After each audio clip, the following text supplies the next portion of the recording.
After the NFL draft, who is expected to start for the Green Bay Packers? We dig into it coming up.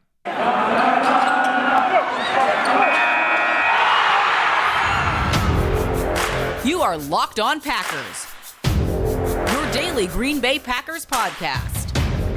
Part of the Locked On Podcast Network, your team every day.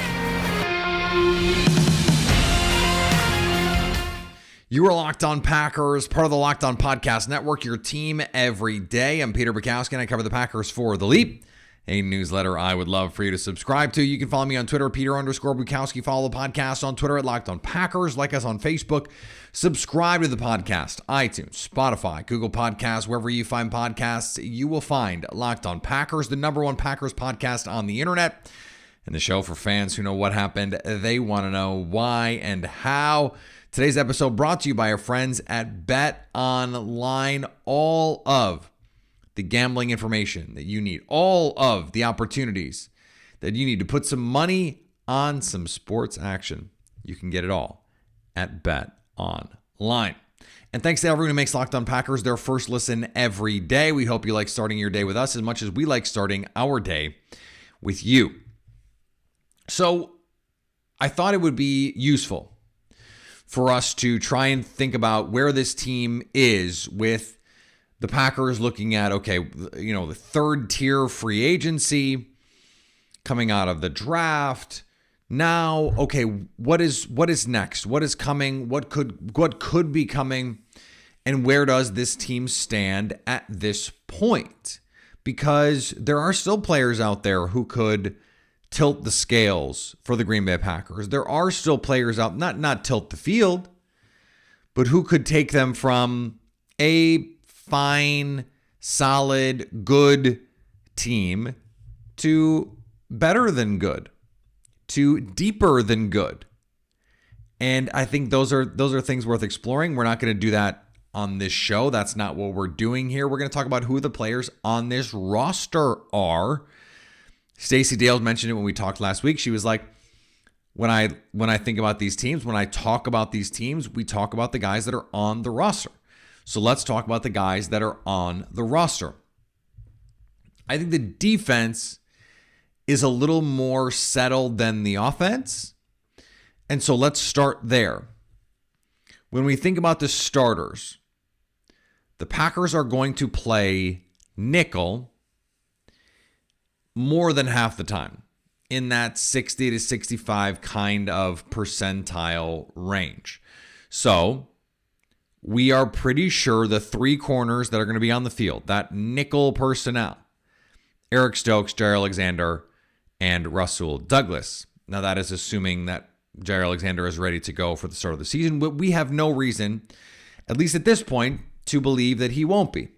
So we are operating under the assumption that he will. Do we know who's going to be playing in the slot? No. Right now, do we care? No. So that's where we're going from on this. To make it true nickel, of course, you need two safeties. So Darnell Savage and Adrian Amos. That is your 5 defensive back look. Okay? So 6 more players need to be on this defense. So Devondre Campbell for sure going to be that guy. And we heard from Brian Gutekunst that one of the reasons they made the move to get Quay Walker was so that they could play more nickel and not have to sacrifice run defense, size, blitzing ability, and play a 3 safety look. So, Quay Walker, he's going to start. I mean, in these nickel situations, he's going to be the guy. That's what you need from a first-round pick to make that first-round pick valuable. I still have a lot of misgivings about how this was all handled, but if you're going to draft someone and he's going to start for you and he's going to play 60, 65% of snaps, that's a useful player. And so it seems like that's what the Packers are getting in Quay Walker. And so, okay, let's move from there. Okay, now you have 7 players, you need 4 more. We know Rashawn Gary and Preston Smith are going to be your outside pass rushers. So then the question is not who are the interior guys. The question is who is going to be playing next to Kenny Clark? Who is going to get the most snaps next to Kenny Clark? I don't think it's going to be Devontae Wyatt, their first round pick. When you look at this team, and I don't know that we can pencil in Dean Lowry as a for sure player on this team, given the amount of money that they could save if they moved on from him. They could still be in the market for a Julio Jones, a Will Fuller, or someone who's going to get money, who will need money in terms of the cap from the Green Bay Packers. I don't know that it's a lock that he's going to be on this team, and he's also not ideally suited for this defense. I think Jarran Reed is the most likely guy to play the most amount of snaps. He's big, he's durable, he can rush the passer, and I think that makes the most sense. Now, in year 2, next year, yeah, Devontae Wyatt probably has a pretty good chance to be that guy. I don't see it in year 1. Now, if we're talking about, okay, who's going to be on the field on 3rd and 8? Now, it's a really interesting conversation because the Packers are going to have the flexibility to take Kenny Clark off the field if they want to rest him, to give him, it is really important for someone who is, 320, who is often asked to eat double teams, that on 3rd down, even as good as Kenny Clark is, and he is a very good pass rusher, maybe you want to save his legs. Now, I'm sure if you're Kenny, you're going, well, but I want to be out there. I want to go hunt QBs. Okay, great. And we love the attitude on that. But this is why you draft Devontae Wyatt.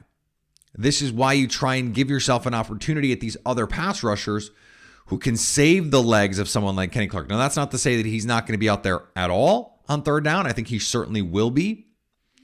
But this defensive line, all of a sudden, with Lowry, with Clark, with Wyatt, with Reed, with TJ Slayton, it is a very deep group. To go 5 deep, who's starting is almost not the point. It's who can come in and give you snaps when you have Kenny Clark on the bench trying to get some rest. Who can give you snaps when you have Devontae Wyatt on the field and you're trying to get him acclimated? Who's playing next to him? Who's the best fit? These are things that you're trying to work out in the preseason and training camp. But I think early in the season, you're also going to see the Packers try and figure out, okay, who do these guys match with the best? You try and mix and match some of these pairings. And where can you get to from this defensive front?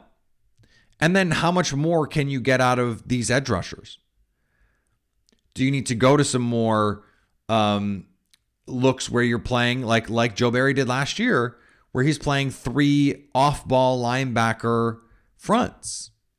And then how does that affect how many defensive linemen are playing? How does that affect how many linebackers are playing? How many safeties? How many corners?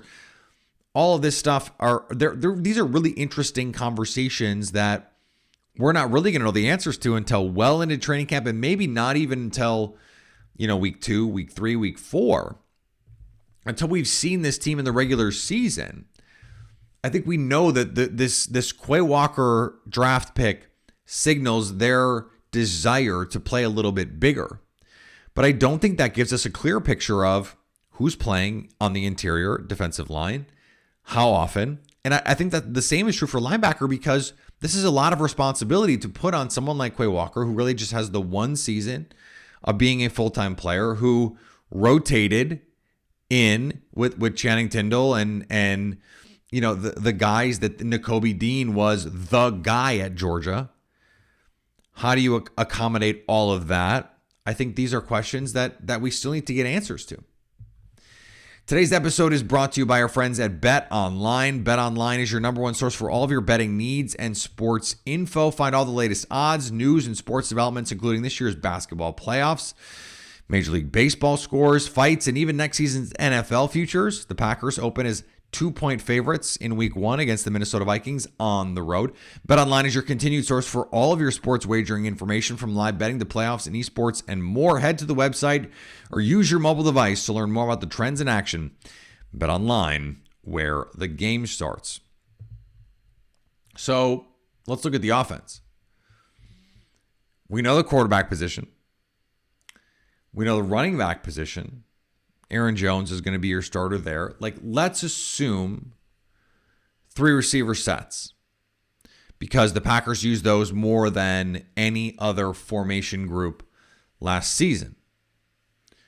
So Big Bob Tunyon is back. Mercedes Lewis is back. Josiah DeGuara is back. At the tight end, I'm thinking this is going to be a Big Bob season. So he's probably going to be your starter at tight end, but in plenty of formations, and I think plenty of first drives, you're going to see Mercedes Lewis out there. No question about it. We saw it last year. We saw it the year before. It just seems fair and right that that's going to happen. And they're going to play some 2 tight end sets. They're going to play some what are essentially 6 offensive line sets with Mercedes Lewis. And I think that's useful information, but Big Bob Tunyon is the starter. They signed him, I think, to bring him back as the starter in this situation. Okay? So, receiver, Allen Lazard, he's at the top of the list. Is he going to get the most targets? Probably not. But in terms of when he's out there, and assuming he can stay healthy, because each of the last 2 seasons, he also had some issues being on the field and staying healthy, and I think that's something that we have to take into account here. But when he was out there, he's playing 90+% of snaps. He's going to be the guy that's out there all the time because he blocks, because he's an integral part of the run game, the play action game, and then Rodgers trusts him. Same for Randall Cobb, and I think you're going to see Sammy Watkins. That's going to be your 3, unless another move is made. We talked about this at the end of the week, last week. Unless they go get Julio, unless they bring in Will Fuller, Sammy Watkins is probably going to be that other guy. And if Sammy Watkins, if they sign another guy, Sammy Watkins' place on this roster, I think, becomes much more tenuous. And we'll have to see where these pieces fit in. But Lazard, Cobb, Watkins, that seems like your 3 receiver set in a starting formation. Now, does that mean Christian Watson and Romeo Doubs are not going to play? No, of course not. They're going to play. They're going to be out there. They're going to get their opportunities. Could Danny Davis sneak onto this team? Sure. Malik Taylor, what's his future? Juwan Winfrey. That doesn't mean that, and we know Amari Rodgers is going to make the team. So what are those guys' role? Well, sub package, rotational. There are of course ways, they like to shuttle receivers in and out of the game to create mismatches, to create matchups that they like, and to use formational advantages against defenses. We'll see if Amari Rodgers can get on the field a little bit more often. I think it makes sense to try that at least. You hope that he can do a little bit more this season than he did last season, considering what he did last season was essentially nothing on offense, and what he did on special teams was not good. I mean, that's pretty problematic if you're looking at it that way. But the 3 receivers we're pretty sure are going to be Lazard, Watkins, and Cobb. And I won't be surprised if Christian Watson wins one of those jobs, those outside jobs. I won't be surprised if Romeo Doubs wins one of those outside jobs. But early on, it seems unlikely that those guys are really going to get that opportunity. Even in situations where the Packers drafted someone who was coming in to take someone else's spot. Even in Elton Jenkins. He comes in, he's splitting time and had to perform well in training camp, splitting time with Lane Taylor. Eric Stokes comes in, first round pick. Kevin King, not very good. It took a week for Eric Stokes to get on the field in the regular season. And it took even longer than that for him to be, really 2 weeks, for him to be the full-time starter. It's like, okay, he's the guy now. I don't think week 1, and that's really what the exercise is. But by week 6, by week 8, by week 10, who knows? Because injuries play such a big role here. But we're talking about preferred starters opening of the season. If everyone is healthy, who is going to be the guy? And I think those are going to be your receivers. The offensive line is much more interesting to me. Josh Myers is your starting center. David Bakhtiari is going to be your starting left tackle. The Packers don't seem to have any concerns about David Bakhtiari, which is really, really good. Beyond that, there's a lot up in the air. Now, Elgton Jenkins, I continue to believe, is going to be the right tackle of this team when he is healthy, but he is almost certainly not going to start the season in a position to play. So my guess is that's going to be Yosh Nijman, who plays out on right tackle. I think that's where I'm leaning at this point. I think if you're the Packers, you got to give Sean Rhyan and Zach Tom each the chance to compete for that spot in the short term and in the long term. And we saw, Zach Tom played some center at rookie camp. He played some tackle. He played everywhere. Sean Rhyan played right guard, right tackle. He played on the right side. I think he's going to give a chance to play right tackle. And absolutely, that is the right way to handle it. The Packers love to cross-train. I think that is another really smart thing that the Packers do. And find your best five. I think ultimately Ryan settles at right guard. I think he becomes your starter at right guard. You use Royce Newman as a backup guard, backup tackle. He's sort of your swing offensive lineman in the short run because Yosh is going to have to play right tackle. And then in the longer term, Elgton Jenkins is your right tackle. Yosh is your swing tackle. And then you have Royce Newman who can play guard. He can play tackle.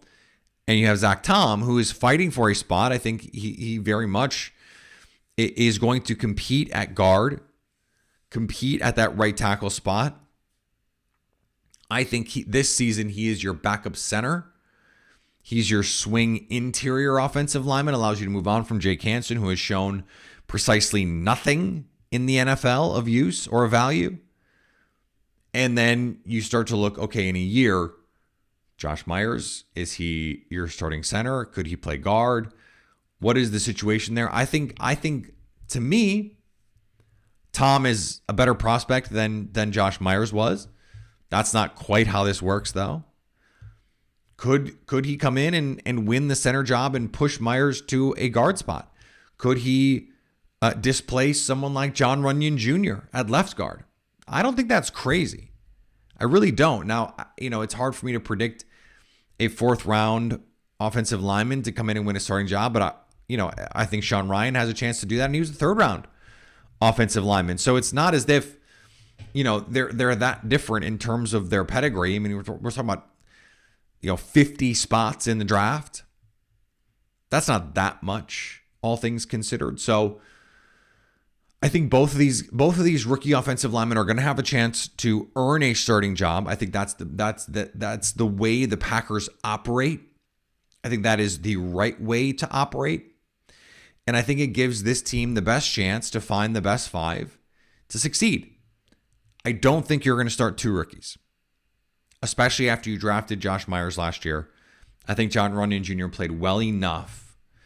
And so that's going to give you the chance. There's really only one spot there, plus the right tackle spot, which is an interim spot. We'll see how long that whoever is in that spot needs to play. And I think that is also a factor here, because you look at the games early in the season, you've got divisional opponents, the Vikings, the Lions.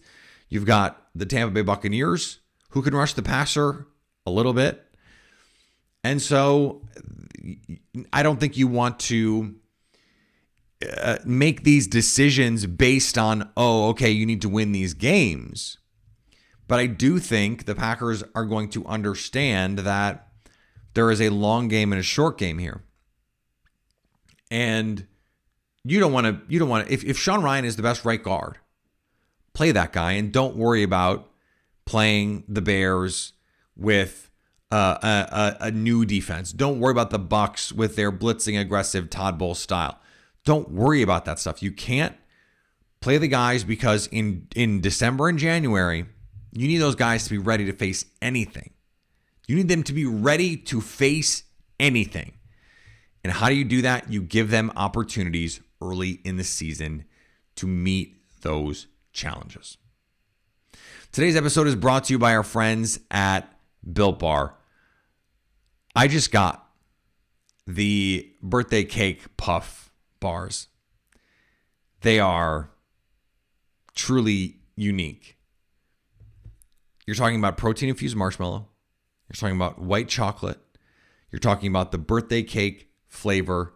It's next level. There's just nothing else like this on the market that can match the taste and the macro profile, the high protein, the high fiber, the low in net carb, and the low cal. There's just nothing else on the market that can even come close. So go to Built Bar, go to Built.com, and use the promo code LOCKED15 to get 15% off your order. That's promo code LOCKED15 for 15% off at Built.com. And thanks for making Locked On Packers your first listen every day. Now go make your second listen Locked On NFL. The schedule may be dark, but the NFL never stops, and neither is Locked On NFL. Get insights and opinions from hosts, including Ross Jackson, Chris Carter, and Tony Wiggins, plus Locked On NFL hosts repping all 32 squads, including this guy. There's no offseason for real fans, so go make sure you're subscribed to Locked On NFL on YouTube and wherever you get podcasts. Thanks to everyone who was part of our live show last week. Thanks for those of you who stuck with us. The first 4 minutes of that show, if you go back and watch it on YouTube, we had some audio issues. It is a problem with the platform that we use to stream. And for those of you who were with us last season, you know that we had some issues at times during the season with it as well. So we're trying to get this ironed out. If we need to switch platforms, we will do it. And so we're really excited about all the things that we can do this upcoming season to provide more content for you, to help this community as we have built it continue to grow and foster more growth. So thanks to everyone that makes Locked On Packers possible. And we're really excited for what we're going to do this offseason and into, it's already, we're mid-May, which means OTAs, mandatory mini camps, and then all of a sudden training camp is going to be here before you know it. So plenty to get to before then. Follow me on Twitter, Peter_Bukowski. Follow the podcast on Twitter, Locked On Packers. Like us on Facebook. Subscribe to the podcast, iTunes, Spotify, Google Podcasts. Wherever you find podcasts, you will find Locked On Packers. And anytime you want to hit us up on the Locked On Packers fan hotline, you can do that, 920-341-3775 to stay Locked On Packers.